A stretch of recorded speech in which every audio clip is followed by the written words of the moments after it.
Students, आज का अपना थर्मोडायनेमिक्स का जो लेक्चर होगा वो है थर्मोडायनेमिक्स इक्विलिब्रियम, ऊष्मागतिकी साम्यावस्था। इससे पहले लेक्चर में अपन ने थर्मोडायनेमिक्स के बेसिक के बारे में पढ़ा था और जाने थे कि स्टेट वेरिएबल्स क्या है। स्टेट वेरिएबल्स के बारे में अपन डिस्कस करते हैं। स्टेट वेरिएबल्स थर्मोडायनेमिक्स में स्टेट वेरिएबल्स है मोस्टली तीन है अपने पास, प्रेशर, वॉल्यूम और टेम्परेचर, जो किसी भी सिस्टम की स्टेट को निर्धारित करते हैं, डिफाइन करते हैं। तीनों में से कोई भी एक चेंज हो जाता है तो अपन ये बोलते हैं कि स्टेट है उस सिस्टम की वो चेंज हो गई। यानी थर्मोडायनेमिक्स में किसी भी सिस्टम को एक्सप्लेन करने के लिए जिन वेरिएबल्स की जरूरत पड़ती है वो स्टेट वेरिएबल्स हैं। और स्टेट वेरिएबल्स मोस्टली अपने पास तीन हैं, टेम्परेचर, वॉल्यूम और प्रेशर, ताप, दाब और गैस। तीनों में से कोई भी एक चेंज होता है तो उसको अपन बोलते हैं कि उस सिस्टम की स्टेट है वो चेंज हो गई है।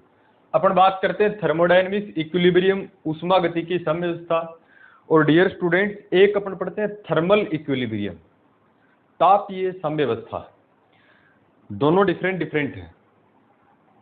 थर्मल इक्विलिब्रियम के बारे में अपन बात करें तो थर्मल इक्विलिब्रियम है यानी कोई भी सिस्टम का टेम्परेचर यदि चेंज नहीं होता है, यानी प्रत्येक टाइम पर उस सिस्टम का टेम्परेचर है वो कांस्टेंट है,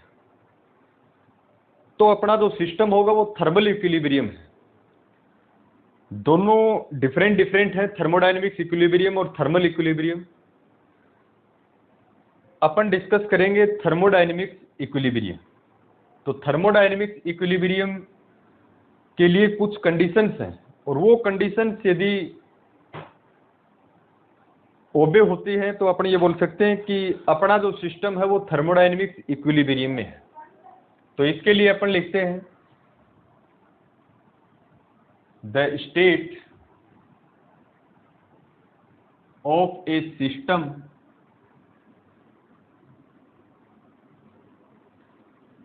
change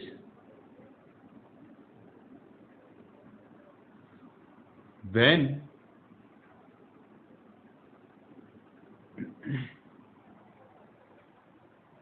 it involves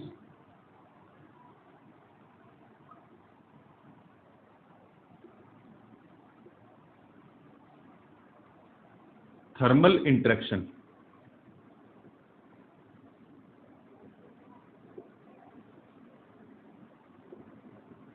with the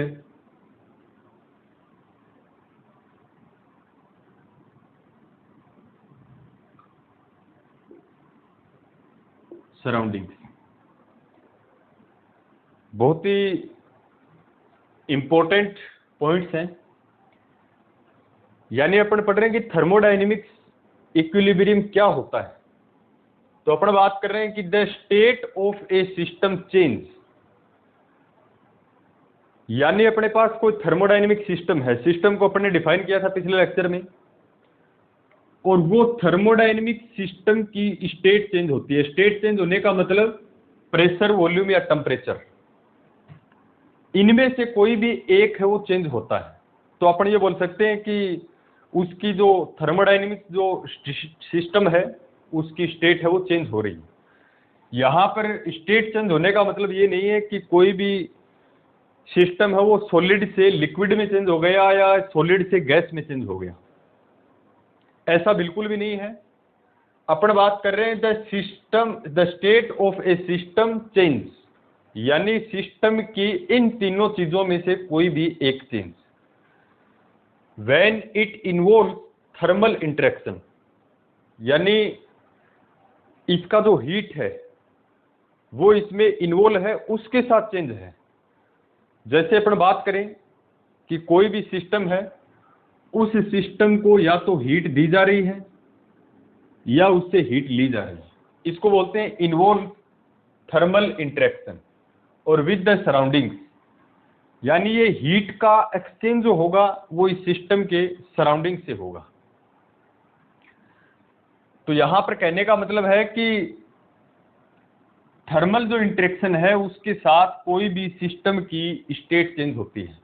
यानी जो अपना जो प्रीवियस है, जैसे बोतल में अपन ने पानी डाल रखा है तो बोतल है अपना सिस्टम, और उसके अलावा जो बच गया अपने पास उसको अपन बोलते हैं सराउंडिंग्स। उस सराउंडिंग्स का यानी प्रीवियस का उस बोतल के ऊपर इफेक्ट पड़ेगा,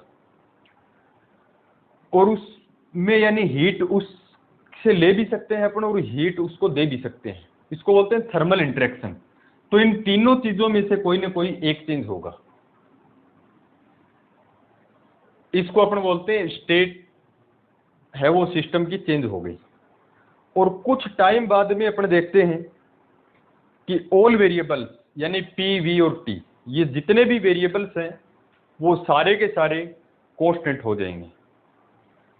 जैसे अपन बात करें कि कोई कप में गर्म चाय अपन ने रख रखी है, कुछ समय बाद अपन देखते हैं कि चाय है वो उसका टेम्परेचर धीरे धीरे कम होता जा रहा है।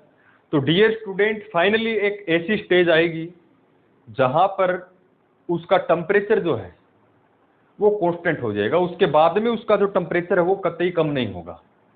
तो इसको अपन बोल सकते हैं कि all variables cease to change, यानी उसके बाद में सिस्टम में चेंज नहीं होगा। तो अपन लिख सकते हैं after some time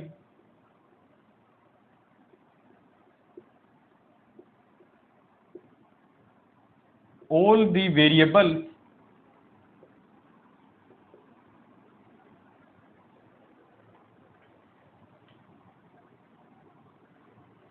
cease to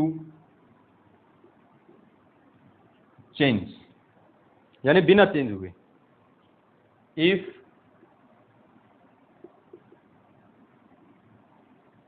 external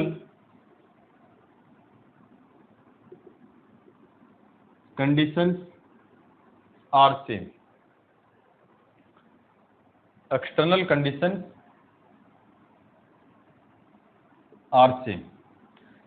तो कहने का मतलब कोई भी सिस्टम की स्टेट चेंज होती है उसके थर्मल इंटरेक्शन के साथ, तो कुछ समय बाद में ऑल दी वेरिएबल्स, सभी वेरिएबल्स इनकी बात कर रहे हैं पर पीवीटी की, सभी वेरिएबल्स हैं वो सीज टू चेंज, बिना चेंज हुए, यानी चेंज नहीं होंगे। If external conditions are same, यदि उस सिस्टम की बाह्य जो कंडीशन है वो सेम रहेंगी,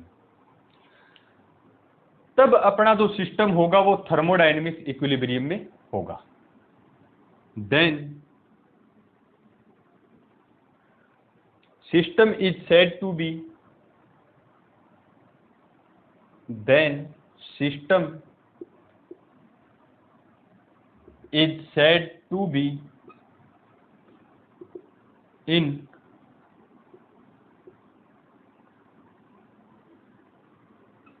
thermodynamic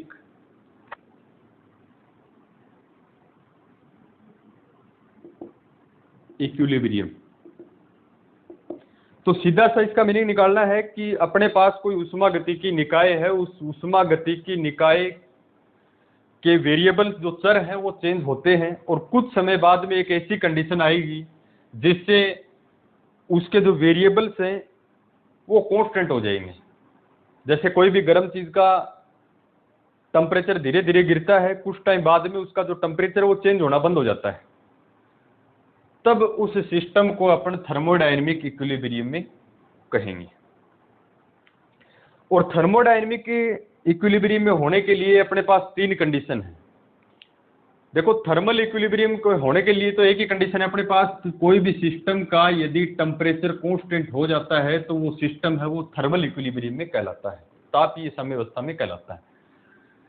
थर्मोडायनेमिक वेरिएबल्स के लिए तीन कंडीशंस हैं अपने पास। A system is said to be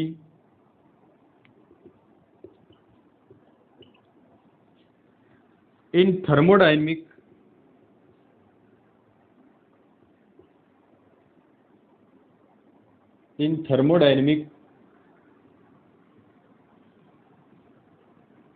equilibrium if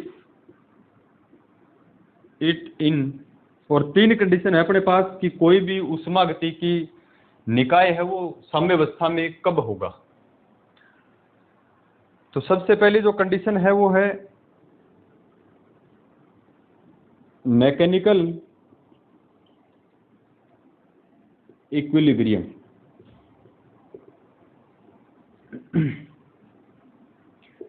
mechanical equilibrium का मीनिंग है ये जैसे अपने पास कोई बैलून है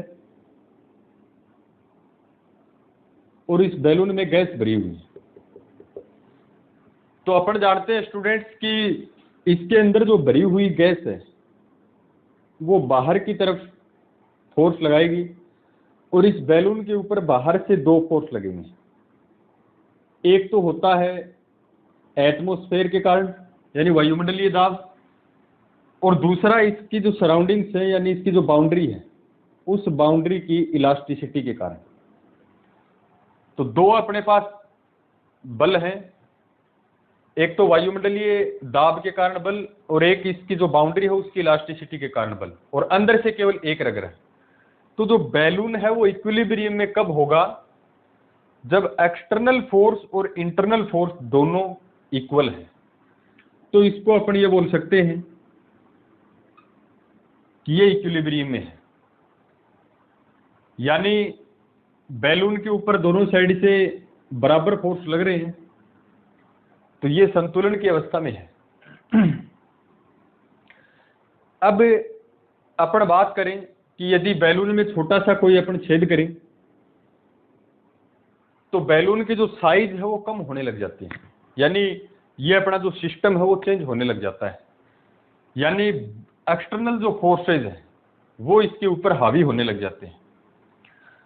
तो डियर स्टूडेंट, अब ये जो बैलून है ये इसमें छोटा सा छेद करने के बाद में ये संतुलन की अवस्था में नहीं है।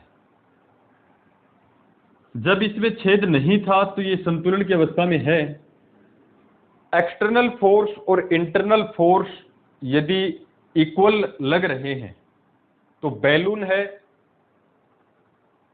वो अपने ये बोल सकते हैं कि संतुलन की अवस्था में है। तो ऐसे सिस्टम को अपन बोलते हैं मैकेनिकल इक्विलिब्रियम, यानी इसको बोल सकते हैं यूनिफॉर्मिटी ऑफ प्रेशर बैलेंस्ड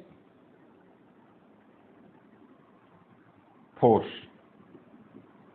यानी एक्सटर्नल और इंटरनल फोर्स यदि बैलेंस्ड है तो उस सिस्टम को अपन बोलते हैं मैकेनिकल इक्विलिब्रियम। सेकंड कंडीशन की अपन बात करें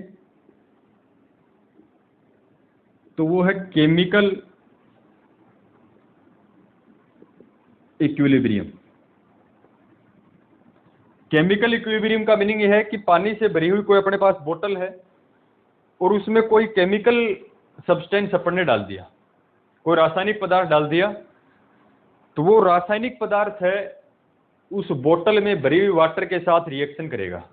तो अपना जो सिस्टम होगा वो केमिकल इक्विलिब्रियम में नहीं होगा। अपनी थर्मोडायनेमिक्स इक्विलिब्रियम के लिए सेकंड कंडीशन ये है कि अपना जो सिस्टम है उसमें केमिकल इक्विलिब्रियम नहीं होना चाहिए, यानी अपन ये बोल सकते हैं कि नो रिएक्शन।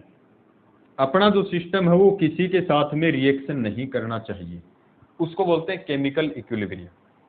और थर्ड की बात करें तो वो है थर्मल इक्विलिब्रियम। थर्मल इक्विलिब्रियम का मीनिंग अपन जानते हैं, यदि सिस्टम का टेम्परेचर चेंज नहीं होता है तो वह थर्मल इक्विलिब्रियम कहलाता है। तो टेम्परेचर किसी भी वजह से चेंज नहीं होना चाहिए, इसको बोलते हैं यूनिफॉर्मिटी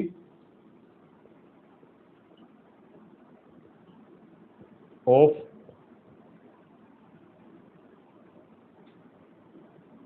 टेम्परेचर। तो डियर स्टूडेंट्स, यदि ये तीन कंडीशंस सेटिस्फाई होते हैं तो अपना जो थर्मोडायनेमिक सिस्टम है वो इक्विलिब्रियम कंडीशन में कहलाता है। यानी अपन ये बोल सकते हैं कि ऊष्मागति की निकाय साम्यावस्था में कहलाता है यदि तीन कंडीशंस उसके ऊपर लागू होती है। पहला तो मैकेनिकल इक्विलिब्रियम, यानी उसमें फोर्स जो है वो बैलेंस्ड होना चाहिए। सेकंड है केमिकल इक्विलिब्रियम, अपना सिस्टम किसी भी केमिकल सब्सटेंस से रिएक्शन नहीं करना चाहिए। और थर्ड है थर्मल इक्विलिब्रियम, यानी उसका टेम्परेचर है वो टाइम के साथ चेंज नहीं होना चाहिए, यानी उसका टेम्परेचर कांस्टेंट होना चाहिए। ये तीनों कंडीशंस अगर अप्लाई होती हैं तो अपना जो सिस्टम है वो थर्मोडायनेमिक इक्विलिब्रियम कंडीशन में कहलाएगा।